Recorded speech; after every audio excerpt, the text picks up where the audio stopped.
So while I'm setting things up, I wanted to, first of all, ask some questions around what do people know about accessibility? What's your background and experience with accessibility? Cat's in the movie, so. We have other people here who are experienced with accessibility and use it at work. Why are you here? Why are you here? That's what we want to know.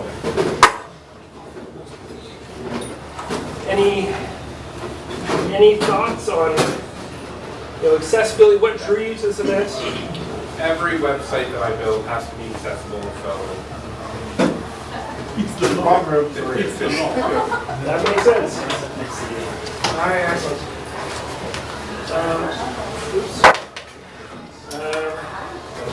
Okay, so how many people have to deliver accessible websites? That's what I figured. And how easy is it to do that?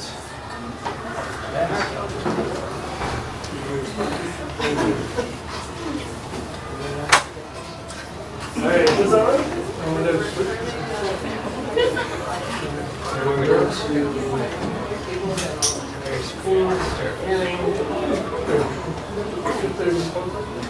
Where's the report button?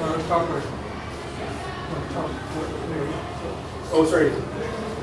Top right, you're looking at it that way. Yes. Okay.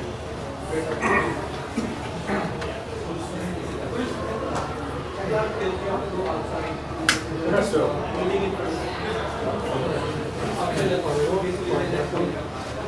So, hands here for people who work in the government.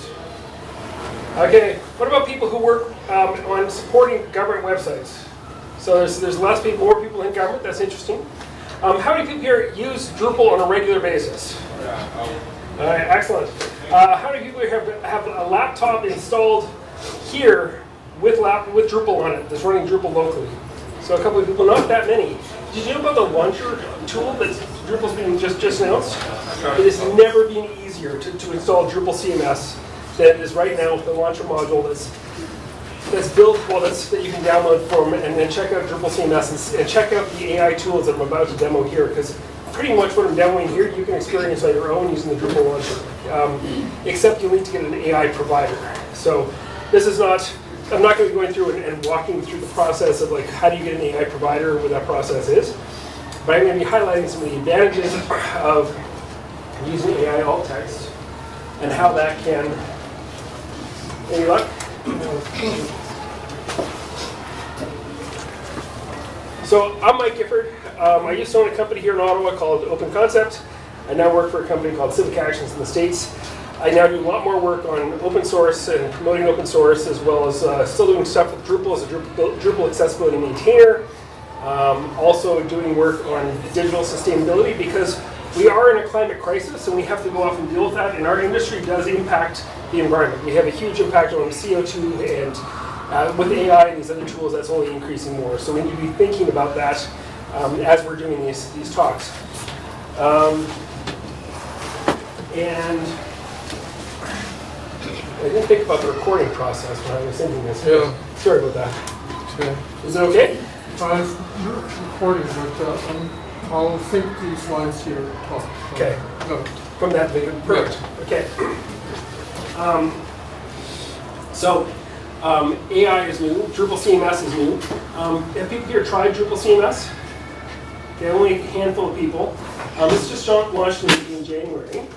It's distinct from Drupal in that it's basically to allow Drupal core was built to be very light and nimble, and they wanted to go off and build something that compared with other competitive CMSs in the ecosystem. So they're like, okay, we're going to go off and pull together all the pieces that are already part of Drupal, but we're going to build them so that we have an enterprise class product that can help content authors create digital experiences that are really, to give them the tools, to put them in the driver's seat.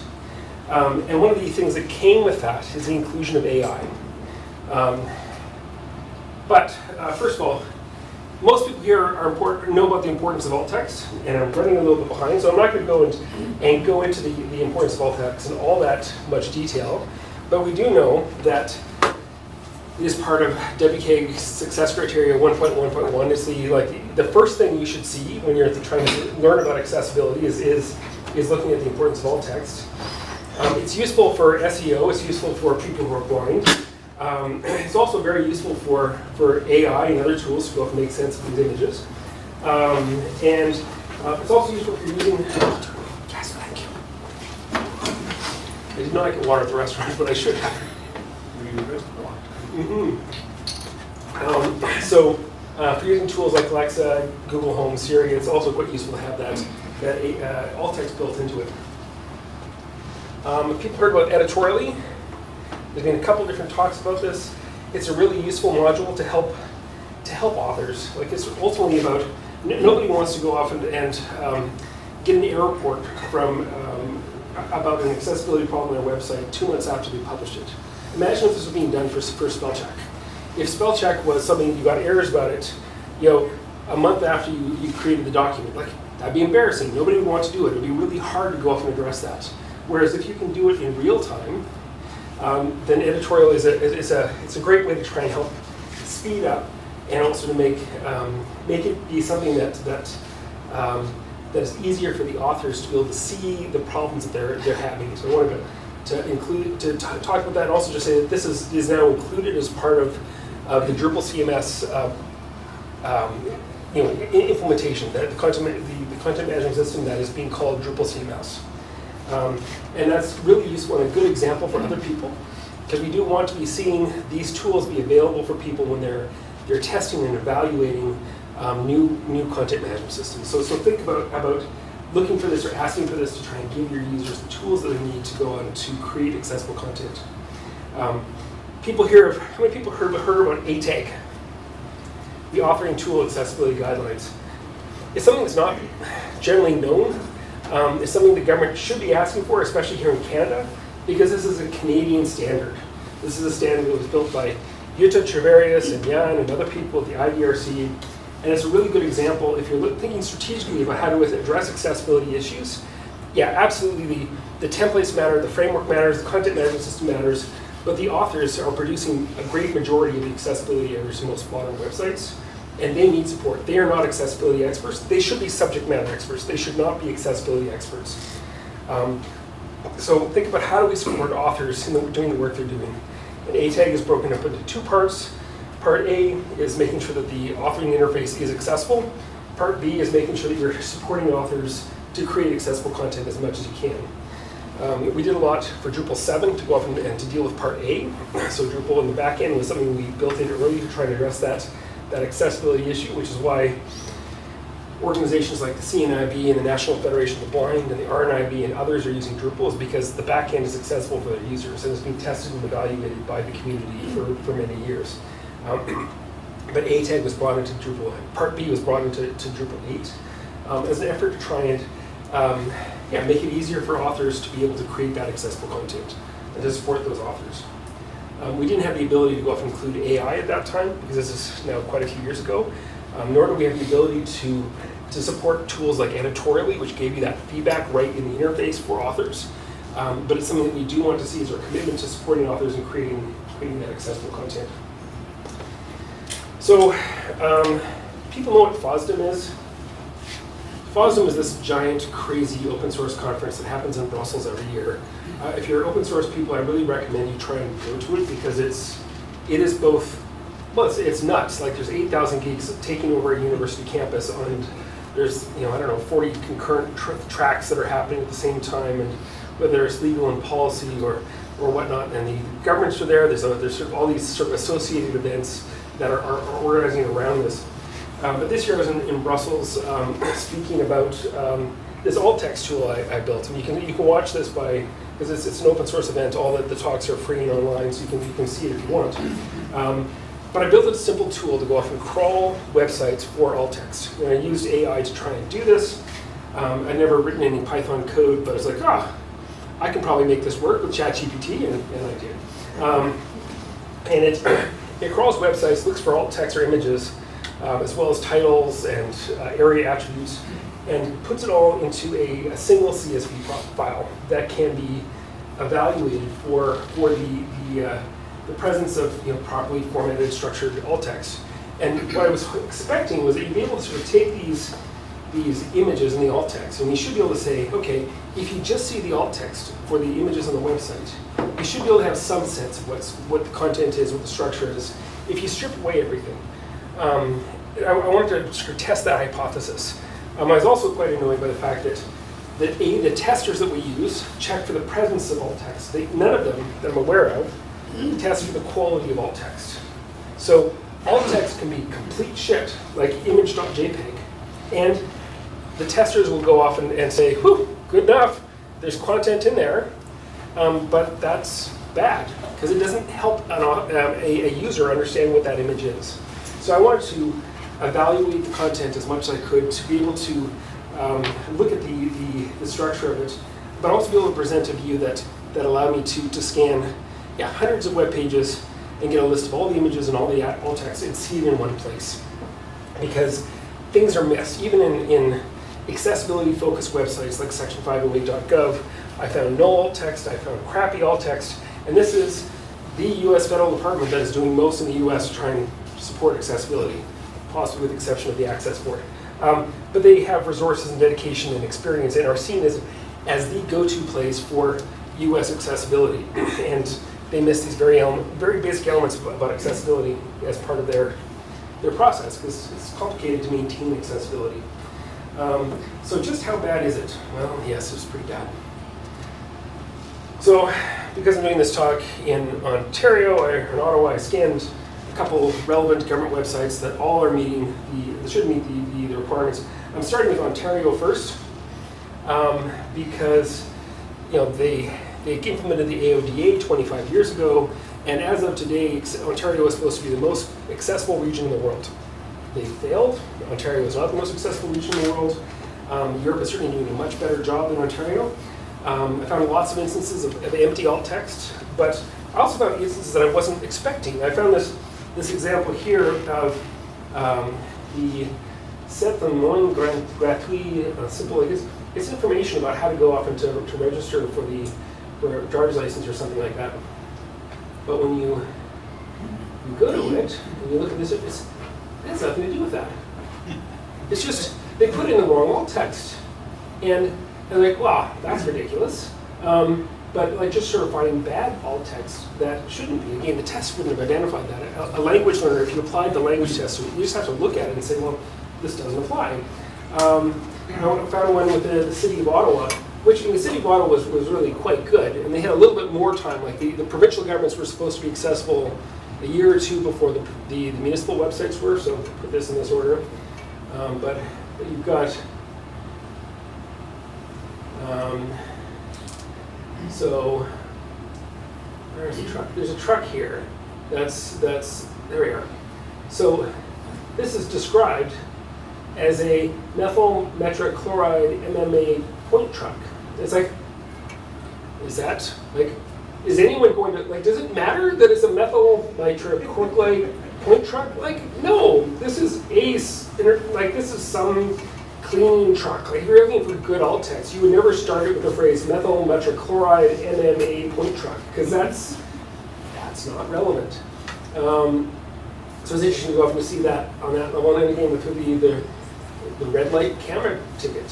Again, another local example. Oh, sorry, it's not fun. Sorry about that. I don't know why that link isn't working, but I'm not going to go off and to deal with that. I looked at Canada.ca, which the last time I scanned it was actually reasonably good for alt text. I scanned it recently, and most of the alt text was missing. There was just empty alt text all over the place because somebody who was creating the images on the top 100 pages of the Canada.ca site was like, oh, those are decorative, those don't matter. Well, if they don't matter, why are they there? Like, you could have a leaf, but if you've got two people talking in front of an audience, or you've got a picture of a thing, you should describe the thing. One of the they did have some other ones, and the other things like having snapshot as an alt text. Like that was what they had for the alt text, or element songs. That was the So this is healthy eating, but look at all the text that's in this. There's a lot of good. There's text. There's information that is going to be passed along to to a user who's sighted that somebody who's not sighted is just going to see healthy food, right? Another one just has a hashtag. Other ones that are, what was this one? Okay, this was this image down here. Now, I don't know what you put in this image, but I don't know that I would they put the title for the block as the image of the title, or the alt text for the image. It's like, just put no alt text. That's totally appropriate. Like an empty one? Yeah, an empty alt text. As I said, that is a decorative image. Like, maybe that's a logo for something. I don't know what it is. I mean, maybe it's what U.S.-Canada relations. Like, you could put something in there, but there should probably be some. But these two here, we've got people talking and a black man sitting there. Like, that's useful information that we as sighted people are getting, and it just doesn't show up because there are no alt text. So, first of all, any questions about that? This all basically makes some sense? Okay. I got a question. Go ahead, Dave. Like looking at that example, what about, is it worthwhile thinking like the efficiency that a non-sighted user is getting through the page? And do they mostly just need the article title to figure out, is this article the one that is going to help me out? I think that it does depend, and there are instances where you should really be asking your users and finding what they want. But if you have information that is conveying even emotional tone or emotional energy, like that is information which is a sighted person is getting that a blind person is not. And just taking the text of the block that they're already getting and repeating that information is not worthwhile. That's not helping anyone. So you can see the slides now. That happened in the last presentation. It was the recorder. We just plugged it in directly. I had to skip the recorder and just plug it straight into my laptop. Okay. So there's this should work. But really, this is my fault. So there you go. Is this working now? Yes. Okay. So we know that alt text is bad, and it's not just here in Canada. This is a global problem. So definitely think about that. I did another one that I've got the scripts to go off and do this are up on GitHub. You can access them. The slides will be available after this, so that people can access the links that are included. You can try this yourself and see how it works and laugh at my terrible Python. But it's there, and if you've got improvements, please let me know. And I also use ChatGPT to provide readmes and whatnot as well, so that should be easier for people to get started, assuming that ChatGPT is not hallucinating. And so the quick summary of this is that I learned by going and sort of the first tool is the alt text scan up high, and that is the one that crawls the website to look for images and then look for the alt text and pull that information into a CSV file. The alt text generator .py is one that takes all the bad alt text and tries to take the images and then run that into an AI and provide the alt text for that image and then provide an altered CSV file. So you can have a comparison between what are the bad alt texts that are available versus what an AI would provide so you have how good or bad is it? And yeah, AI is often doing a better job than the scans that are done of hundreds of government web pages. But over and over again with AI, you have to realize we have to trust but verify. So this is, we have to assume that the AI is like a toddler that's running around and is doing stuff that a brilliant, genius toddler, but you never know when it's going to plug the wrong elements together or come up with something in a story that's fanciful based on a story that they heard once in a dream or whatever. You have to verify. And so this is the same with alt text as well. You can't assume that you just take that alt text from the AI and put it in and it's good enough. AI we should be trying to provide alt text that is meaningful for users.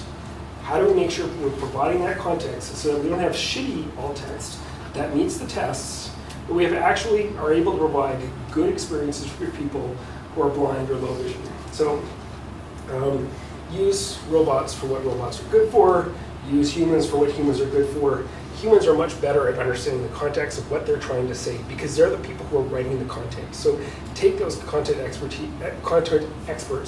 try and engage with them so that we're raising the level of the accessibility, the information that's being provided for those images. Any questions so far? I would love to go off and to have an interface that actually takes these images and as people upload them, to help the author understand, like, why are you uploading this image? How does this help you tell the story that you're trying to tell? How do you try and use this image in a way to go off and to further enhance the message you're doing? And maybe there's ways to make that your message stronger by choosing a different image. Like if you're prompting your authors to think about what images they're using and what that provides to the users that are receiving that information, you're probably going to go off and have better image selection. But you may also have better content than just text content because people will have thought about it, their content and what they're trying to say in a deeper or a different way.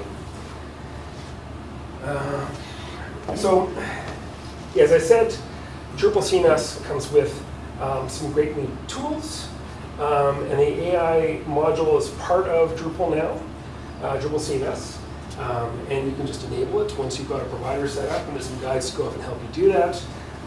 Lots of videos that are quite interesting, and the AI alt text module is what I'm going to demo here, and it's a live demo, so what can go wrong? So it's using this module here, but that's not what I wanted to show you. I wanted to show you the quick demo of this one here. So let's go to the Drupal site and we'll go to my account. Actually, we'll go to content. So I will add an article, find an image. Yeah, so what could go wrong? Well, okay, I'll pick a random, I don't want to pick a screenshot of this. That's no fun. I'll pick something I've downloaded and pick a numbered file on my hard drive. I have no idea what it is. And I've just uploaded it, and then it's taking the image. You can see the whirling, generating an alt text button here. It probably would be faster if I wasn't doing this tethered to my phone and whatnot, but it gave me the message like 3 men posing in front of a display with portraits. And that's, if you're doing a game, if you've got a different image, like we get a different example, like AI, you can ask it multiple times, and you'll have the option of going off and providing different kinds of alt text. In this case, I know the image, and 3 men posing in a photo with the large screens in the background. That's actually a more accurate image with the second crawl. I'm going to write, this is from the State of Open in London. I'll just save that. But I know who these people are. It's me, it's Bill, this is Henry. We're at the State of Open conference in London. So I would want to fill this in. But because there's some information in the content already, 3 men of a photo with a large screen in the background, like I can say what this is. I can say 3 men, and I can edit this to say so 3 men, just say, Mike, Bill, and Henry posing for a photo with a large screen. So I can then save this, and it will have saved the alt text with that change. But the process is one that I think is really quite useful, because most people, when they're faced with a question of what do you do with the alt text, it's a blank field. And people are really terrible at filling in those blank fields. And they don't understand why it's there. They don't understand what to put in and what's appropriate and what's not appropriate. And it's, again, with AI and prompts, you can actually put some information in here. So I'll actually go and modify this, because you can, where do you do this again? I think this is in, go to configuration and go to AI and image alt text settings. You can see the prompts that are listed here. And this is what the team has come up with as a default. You are a helpful accessibility expert that can provide alt text for all images, blah, blah, blah, blah, blah. And then I added in here, make sure it uses Canadian spelling. Doesn't mean this presentation. I want to make sure that there's use.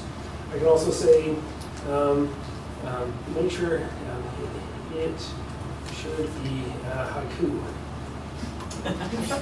So again, this is just a bad style guide, but just the ability to go up and to take this, add some additional parameters to this, go back to the home page, look at the London conference, edit the information, and then generate the AI.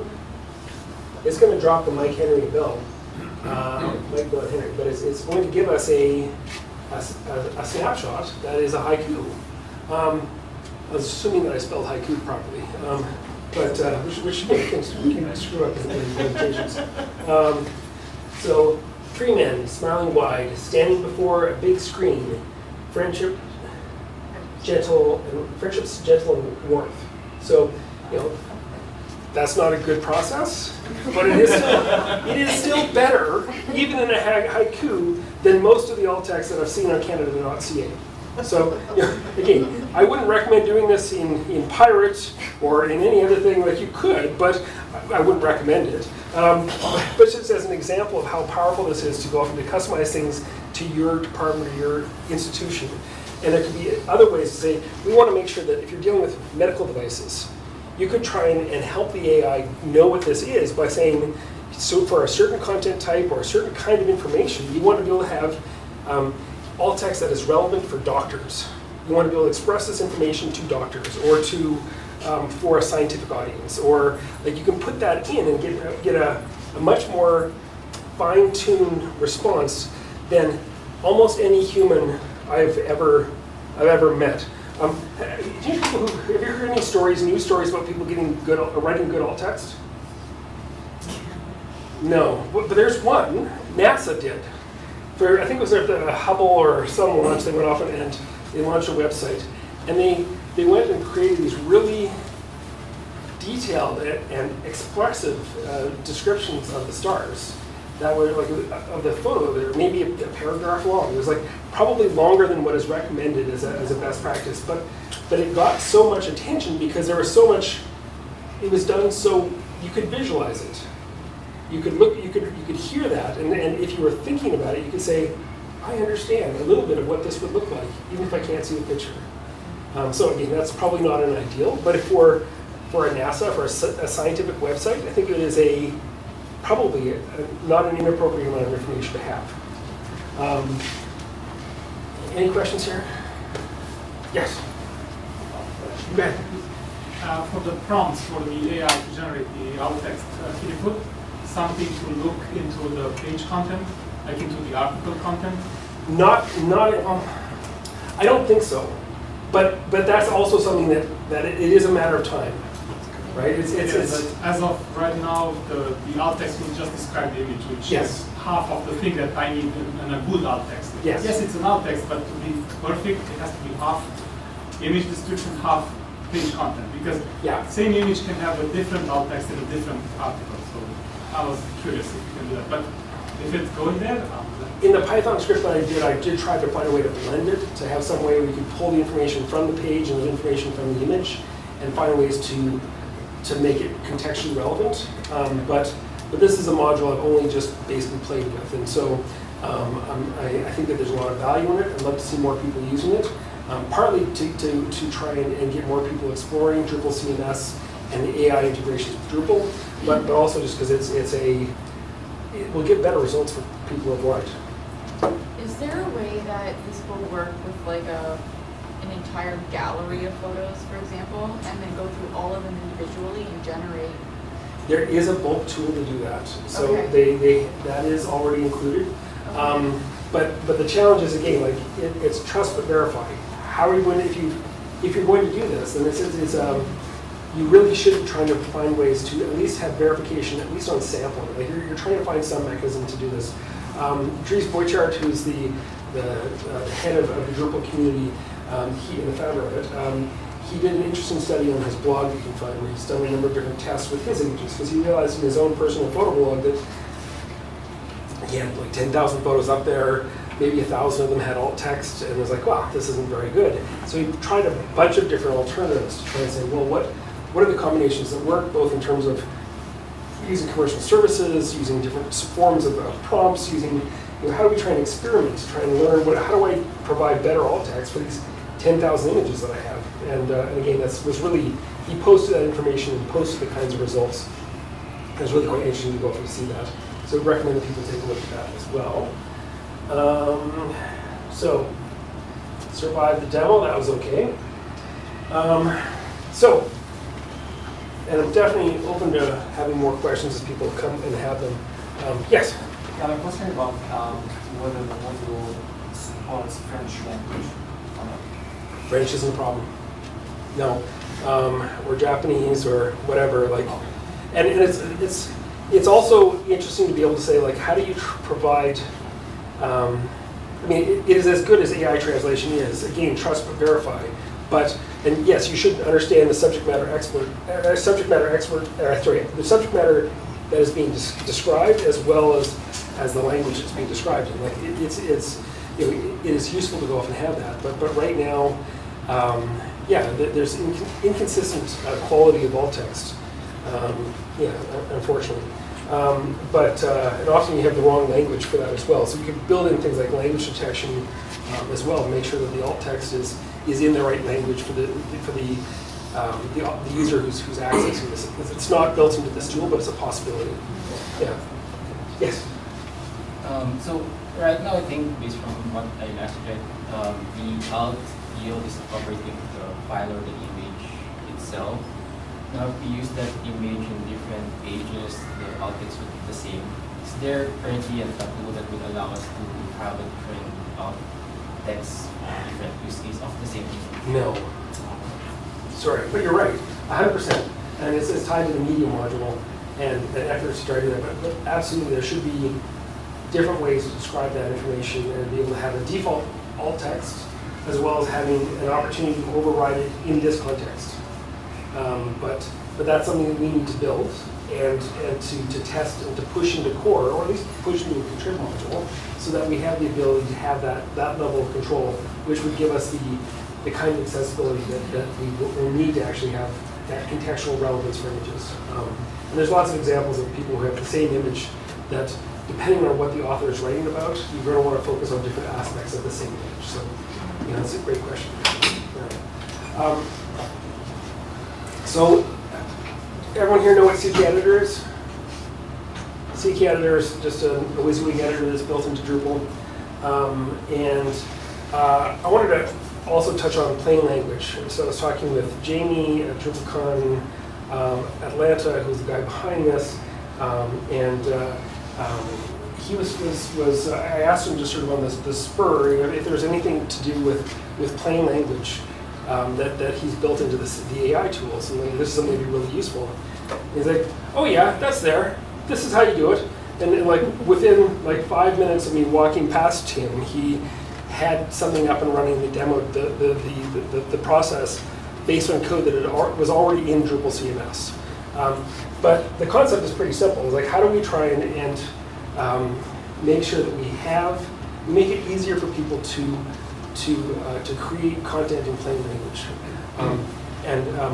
Actually, Chief, could I ask you to take a picture, because that's something I'm often bad at. I don't necessarily have pictures during the event, but that's, well, if you're here, exactly. But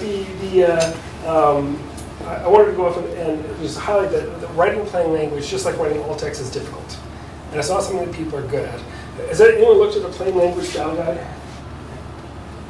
You read them and sort of seen like how they're structured? Like, there's one in the US called plainlanguage.gov, it's quite good.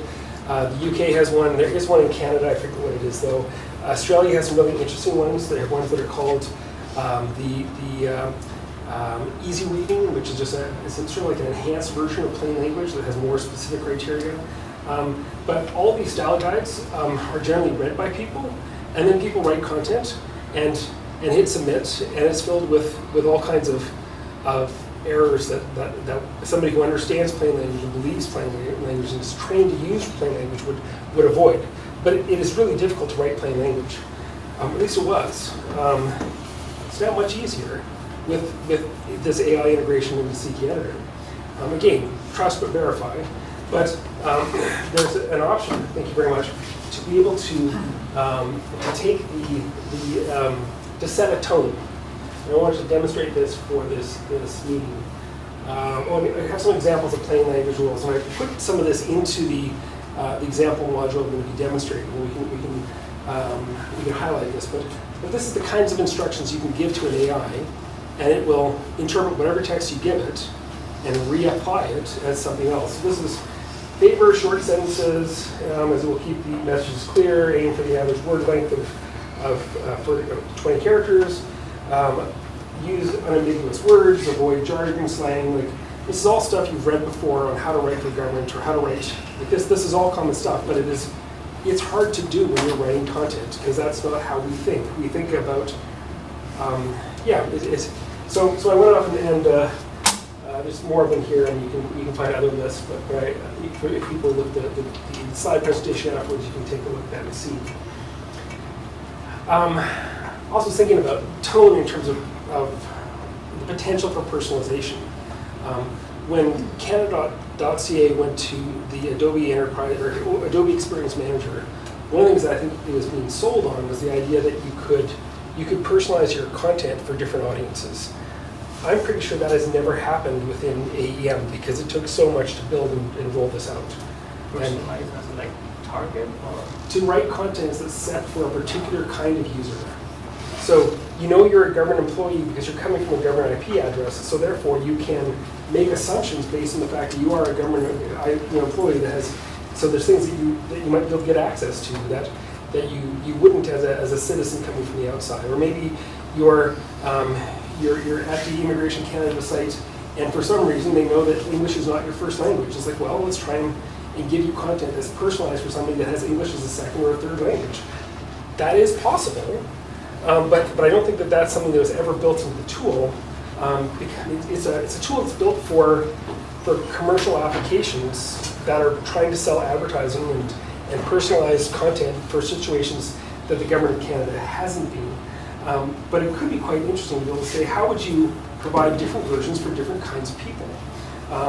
And make sure that your audience is not a uniform set of people, but it depends on who you're talking to. If you're writing for a scientific journal, then you might want to have some stuff that is written for scientists and have the same content reinterpreted for executives.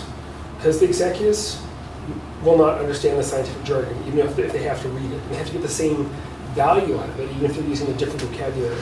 And there's also things like, if you're reading on your phone, you're probably not going to want to read, you're probably going to be busy, you're multitasking, you're probably going to be less distracted as if you're sitting at a desktop.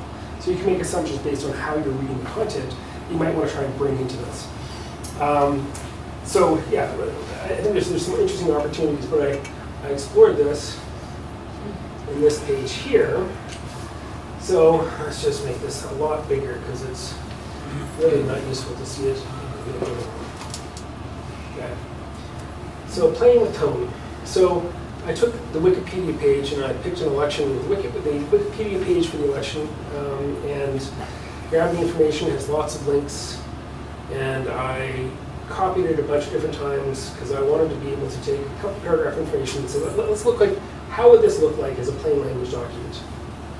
And it suddenly gets shorter, there's bullet points, there's subject, there's a clear call out about like who won, like the information that people are looking for. There's more white space. There's structure and organization and bullet points that make it much easier to read than what we had in the Wikipedia page. I was like, okay, well, I've got some additional instructions to go off and look at what easy reading is. It's like, well, okay. Again, there's more white space. There's different sets of information. There are not as many headers, but it's clearly written in a different tone than this. It's like, oh, what would it look like to take that content and write it as a journalist? It's like, okay, here's how it's structured. You've got the Canada.ca, you've got it structured, the Liberal Party one, so it's got the inverted pyramid in terms of the importance of the topic. You go ahead and see that, let's do this as a professional document. So this is, I'm not sure what this is professional, but if they've restructured it and reorganized it under that tone, it's like, let's create it as an academic document. But all this information, like all of these links are here. They're all accessed. And actually, something I hadn't noticed before was finally actually that the focus. Let's see, actually, I hadn't noticed that, but when you're navigating over it, there's it's much easier to see where you are because they've got this set up on focus. They don't have the same level of support for. I guess you've got the box around the links. It is reasonably good, but it's better than many links. But it's interesting to go up and see that there's how focus is handled in this because I haven't actually looked at that. And anything else in terms of tone? That's basically it. So do people have, what do people think about just being able to present and organize this content and how this is set up? Does it seem powerful, interesting, and useful? And are there ways that, again, this is something that took no time to go off and put together. This is already built into Drupal CMS. And when you provide these kinds of tools to your authors to more easily align to the style guide of the organization and to meet a certain reading level or to be able to convey information that is like, it's a useful, I think it's a useful thought experiment to say, how does that's work? I'm just going to go and scroll to the top of this and show you a demo of what this looks like when you edit it. So we go to the home page here. I'm going to make this a little bit smaller because the AI assistant is over here. So if I highlight some text that I want to go off and evaluate, this text here, I go to the AI assistant, I go down to tone, and I can select a tone that I want. Let's go down to, let's go to just plain language. So you select the tone you want, you can see the text that's selected. You set all those different styles? Yeah, I created them. Yep. And I can show you what that is. Yeah, okay. It's essentially a taxonomy. But, yep. Right, I created those out of, made stuff. I made stuff up. And then I think it's at the bottom of this where I can't see it. There you go. Change the tone. So you hit save, it'll go off and again, waiting for response from the server. So it'll send all this paragraph up to the website, and then it'll give you an opportunity to look at those changes and review those changes, and then you can implement it. Now, it's a problem when you're dealing with authors who may not be like this is useful, but if you have an author that isn't going to be doing that trust but verify approach, if they're like, oh yeah, this is good, save changes to editor, it's like it's a bit too powerful for most users to be able to access at this point. Because I think there probably should be more efforts to show it side by side or to be able to structure it in a way that gives you the ability to say, are you sure? Or let's review this carefully to make sure you're actually, the tone change you're asking for is actually what we've given you is what you're asking for. Please review this. There should be more of an overview for that. But it's still just so fast and so impressive at how it pulls in the information and keeps the links too. Like it's not like the links have gone missing. Like, these are all still the same valid links that they were for the Wikipedia page that I accessed. So that's quite useful. In terms of how to go up and access these tools, these are in structure and taxonomy. I created a tone vocabulary. I'm sorry for people who are not Drupal people who can't necessarily, but this is just language. And then I go to plain language, and we can edit this. But this is what I put in here for the plain language that I used. And I don't actually know if these links, I don't know if that is something that it will go through and read that. It might not. That needs to be tested. I just wanted to go off and to put that in as an example. If also keep in mind, the more this is being done, there are costs associated with this. So, how many tokens are you using to go off and to refactor and reorganize your information? The longer the information in your prompt, the more it's going to cost you at the end of the month or the end of the year. Like it is something to think about. It's probably cheap enough that it won't matter much, but again, don't put an encyclopedia in there, even if you can.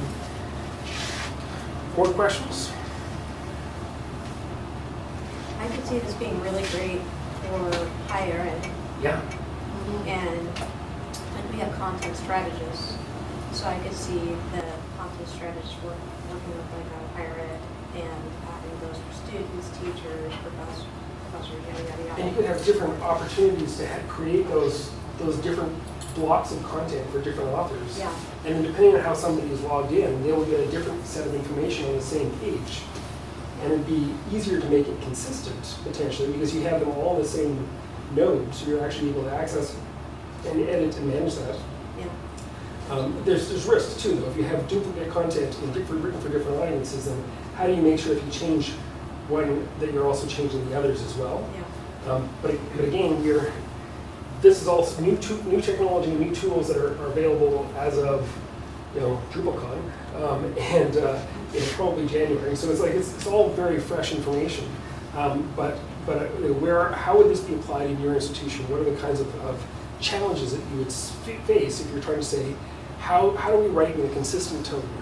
Because you have, we work with VA and CMS and some of these large U.S. government clients. They often have like hundreds of authors that are involved, and they're editing content on a regular basis. How do you manage a consistent voice when you have hundreds of authors? And the citizens don't care that there's hundreds of authors. They don't know. They just think, here's my government's website, and I jump between the pages, and I have no idea who's speaking to me, because there isn't that consistent voice. So, yes. And that's basically all for my presentation. I'm at the end, unless there's other I can answer any number of other accessibility questions, but go ahead, Matt. Yeah, what can I find in record for the resource? Where to find the reference for it? Yeah, the record, the repository. Oh, the repository. So this is on Drupal.org/project/Drupal_CMS, I think is what it is. So you'll see it's there. But you can also, if you look for Drupal CMS, and you can download that both either as a DDEV implementation you can just install locally if you have DDEV locally, or through an application installer that you can again download and execute to run locally. Or there's cloud providers that provide sort of a 4-hour hosting package as well, so you can have that opportunity to test it. But all the code's up on GitLab. It's not on GitHub. But yeah. What's the name? Sorry. The name. I'm sorry. My name? The name of the website.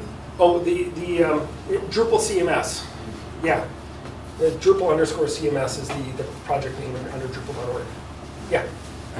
Hold on, I just forgot.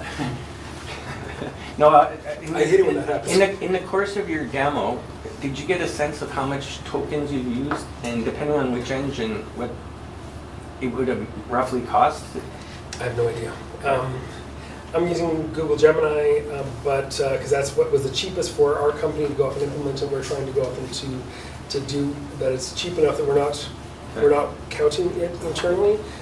Different providers will have different costs. Again, because it's open source, there's not just the limitation of using the tool that's here. You can use, I'm using Vertex Gemini. There's Gemini as well, which is also a provider that Google provides. There's also, of course, ChatGPT. There's the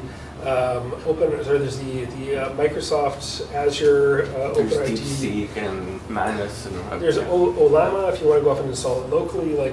There's all kinds of stuff that you can either plug into external AI providers that have this information organized, or you can run it locally, and I've done both. And again, it's fascinating to have that flexibility. And it's also, especially for government, to be able to have a local LLM that you can query from your Drupal database. Therefore, avoiding token. Well, avoiding token, but also just like from a security point of view, right? Yeah. You don't have to juggle through any of the nonsense that you need to go through to go off and contract a provider to go off and do this. If you don't have a very busy website, you've got a machine with a couple GPUs in it that's you can sit in your office and query a local device, or sit up in the cloud. Like, you can do this without having any contractual relationships with anyone. That's great. Yeah.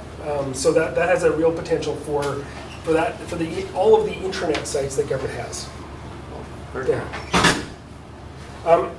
Yes. So I got a question about alt text. So I'm kind of the content author, I mean, not the content, the content editor at the end. So like authors who really write their stuff, they give me the articles, they give me the graphics. You say, this is shit. And they go, post it, you know?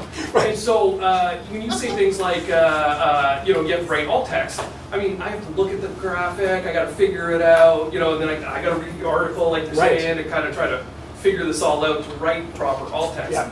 And then I get to this point where I'm like, am I writing it right? Am I getting the right? Right. Do you have like a guideline? Is there an alt text guideline that I'm missing somewhere along the way that I can try to like? There's a bunch of them. Yeah. The WC3 has a good one. I don't have the links for it. That would have been a smart thing to have included. There's Wiki image tutorial. which one? The Wiki image tutorial. WK image tutorials is I think the reference if you search for that. Do you have another one? Webbing, yeah, Webbing has just so much useful information. Okay.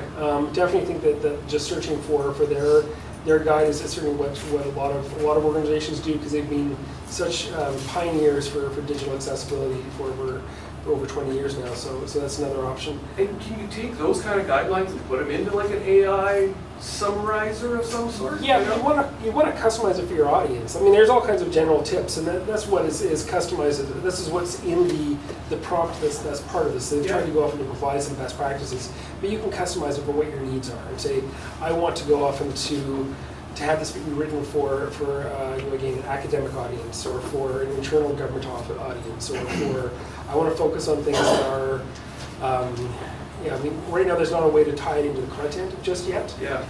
But I think that that's a matter of time because because you can tokenize things in not from like you can take different pieces of content that are in Drupal and bring that in as a component that you can put into other libraries. So you could have something that is referring to the body text within what is being sent to your LLM. Yeah, and then using these kind of guidelines, best practices to write the alt text, right? Yeah, but ultimately, there's the famous painting Cessna Peep. This is not a pipe, and that's my French is terrible, but it's but the trying to go off and to remember, or the map is not the train. Like all these guidelines, all these AI tools, these are ways to help, they're models and they're structures to try and help provide a good, they're maps of what are good practices, and maps of how to go up and write something. The ultimate truth is whether or not you've hit the nail on the head, and if you've actually delivered to your audience is reaching out to your users, and having an accessibility statement that encourages people to get back to you, and to say, is this useful? So if you can reach out to your blind users, your blind community, you say, if the Government of Canada's accessibility statements were half as good as what the European Union is implementing, or what the UK has implemented, like there would be, it's almost like they're required by law to write their accessibility statements in a way that solicits feedback and allows for that circle of information so you can actually get feedback from real users, because that's where the rubber hits the road. All these guidelines are just the maps. The train is your users. What is their experience? How can you serve them better? And it's an ongoing process to learn that. Yeah. Any other questions? I have a question for folks here first before I take an obligatory selfie, which is, I would love to know how many people here are going to install Drupal CMS, because I've explained so many times how easy it is. So how many people this weekend or early next week, no later than Tuesday, will be installing Drupal CMS on your local Windows or Mac device? Okay, excellent. Could have done better, but I tried. Okay. So now if you guys have a smile from everyone, excellent. There we go. I don't have quite a big enough picture. We'll do it the other way, just to go off and have this. Hopefully, a little bit. This might work out. Sometimes. All right. I think something's happened. So, thank you all very much.